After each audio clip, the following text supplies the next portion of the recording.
For a while there were pretty much no mainstream gay movies because there was this big fear that people can't really relate to a gay character unless they themselves are gay and like dick.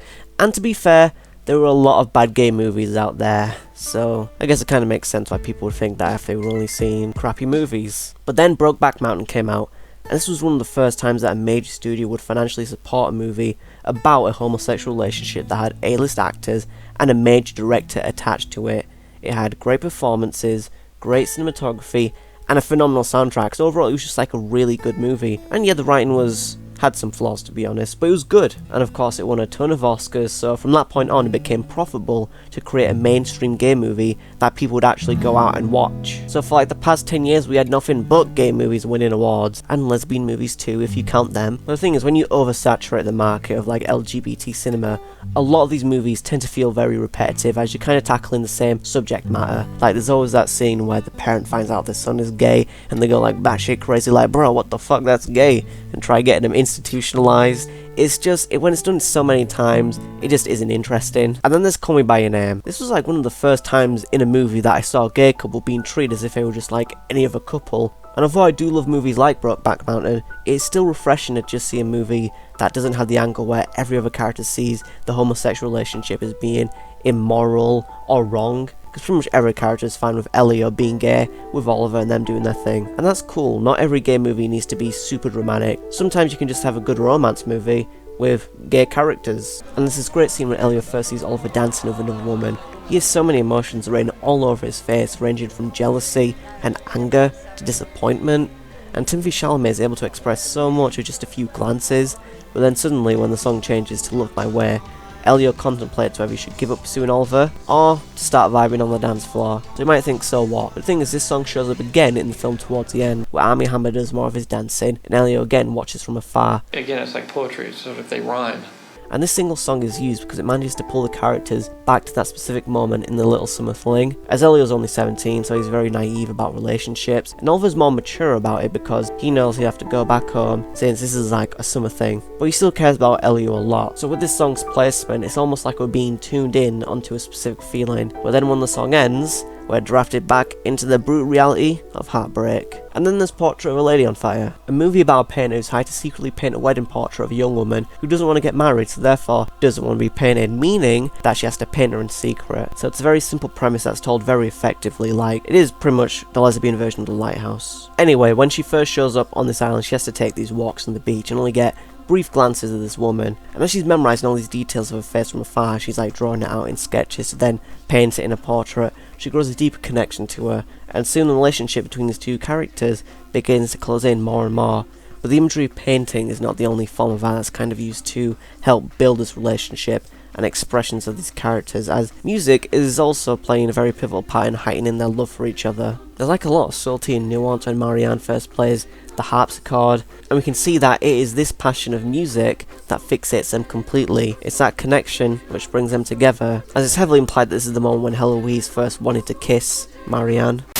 Weirdly enough, Call Me By Your Name also has a musical scene, but this time with a piano, and here Elio's playing for Oliver, but the roles are completely different here, as Elio's teasing Oliver by not playing it how Bach would have played it, and in this one take we see how music is used for Oliver to truly express himself in where words couldn't suffice. Because in the scene Elio's playful, he's witty and confident, but when he has to use words in other scenes he's more nervous and unsure of himself, and primarily his sexuality. Why are you doing this to me? What are you doing? Stop. You're fucking hurting me. Then don't fight. But in this scene, we see Elio taking a very active role in the relationship that's not only signified in the fact that he's foregrounded in the framing of the shot, but also in that he flirts and seduces Oliver with this tune by not playing it how, of course, he wants it to be played. By doing that, he kind of forces them to converse and have a back and forth exchange, because Elio wants Oliver's attention, and he'll act cocky if it means he can sustain that attention for longer. So, you know, pretty clever. And in the finale of both films, there is no dialogue, because in Portrait, it is the orchestra and performances which delivers the emotion. Heloise never looks in the direction of Marianne, but not because she does not know that she's there, but rather, well, this is what I believe anyway, is that because she can already feel her presence through the music, much like how Marianne could feel Heloise's presence through the painting. And the reason Heloise feels her lover's presence through the music is because this is the same orchestra that Marianne was playing through the harpsichord earlier in the film. This shot lingers, and as Heloise closes her eyes, she's probably imagining the flush of memories that this tune brings to her past lover, and that's why I believe she knew Marianne was there, but deliberately decided not to look in a direction, as it kind of closely reflects the story of Orpheus and Eurydice. And to quickly summarise, the story of Orpheus and Eurydice is a Greek mythology tale about a man named Orpheus who was a poet and a musician, and he deeply loved his wife Eurydice, but then she died because she got bitten by a snake or something. So he went all the way to the land of the dead to reclaim his lost love. So when he was brought before Hades and Persephone, he began to sing for his love of Eurydice, and this was so powerful that it brought tears to the king of the underworld, which is pretty damn impressive if you ask me. So therefore Hades granted Orpheus' wish, but there was one condition, and that was that he couldn't look back to see his wife when climbing out of the underworld, because if he did, then she would return back to the underworld for an eternity. But just before he stepped out into the world, he looked behind him as he was worried that Eurydice wasn't behind him, since he couldn't hear her footsteps, which I mean, if you ask me, that's pretty dumb logic, because she's a ghost, obviously you're not going to hear her footsteps. But whatever, you get the point, it's a tragic love story.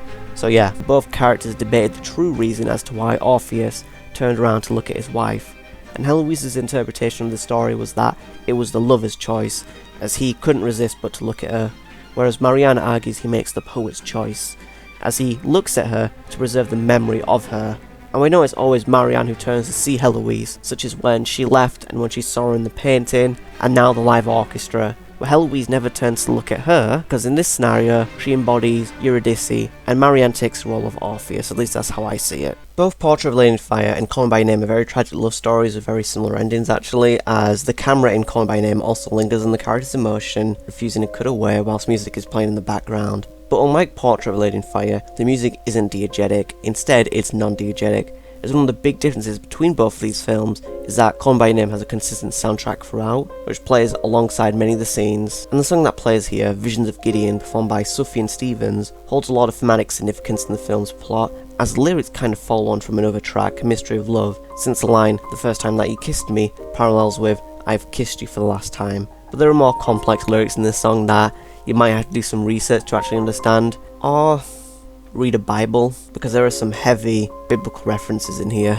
And look, I'm not going to pretend I read a Bible to understand this, because I just googled it, to be honest. But before I get to the more complex religious stuff, I'll dissect one of the easier lyrics to interpret, which is it a video? Is it a video? I think it's pretty obvious that this lyric just reflects Elio reminiscing about Oliver, and now that he's gone, he's wondering if it was even real. But now it's time to get religious, because the lyric, "I've loved you for the last time, vision of Gideon," was like the most confusing lyric to understand, because if you haven't read a Bible or are just not at all religious, you don't know who Gideon is. Basically, from what I found, in the Bible, Gideon was a young Jewish man who received visits from God. And Gideon worshipped and loved God more than anyone. He was mesmerized when God appeared right in front of his eyes and asked Gideon to lead his conquest in Israel. However, Gideon was a young and doubtful man, so he never stopped asking if his visions were even real. So God came back and showed himself again and again to Gideon to reassure him to pick up his sword, because he was indeed real, and that he was by his side, guiding him to victory in every battle. So after the conquest was accomplished, God never reappeared again. So when applying this to the context of the film, we can see that Elio represents Gideon, as they're both young and they're Jewish. And I guess Oliver is God in this scenario,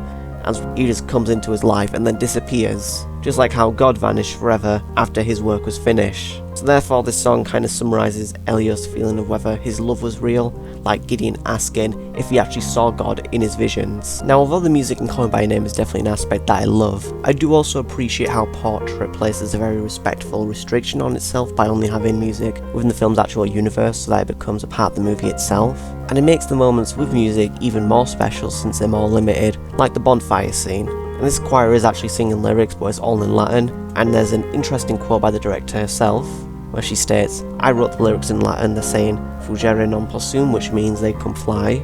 It's an adaptation of a sentence by Friedrich Nietzsche, who says basically, the higher we soar, the smaller we appear to those who cannot fly. So I imagine that this is symbolic of their fleeting relationship, pretty basic stuff. Nowhere near as complex as the whole vision of Gideon, biblical, thing that I explained, but yeah. To conclude, the storytelling in both of these films is very slow, since there is a loose framework present in the structure that allows the characters you see on screen to really breathe and actually feel like real people. And although it does look effortless, there is nothing that wasn't carefully crafted to give you an extreme emotional reaction, but it is that message which makes these films feel even more real and beautiful. That brings me to the end of my video, so if you've enjoyed, please leave a like and a share, and if you come across the channel for the first time, why not subscribe, as I'll probably be making more videos like this. I talk about movies. If that interests you, then subscribe. And yeah, peace.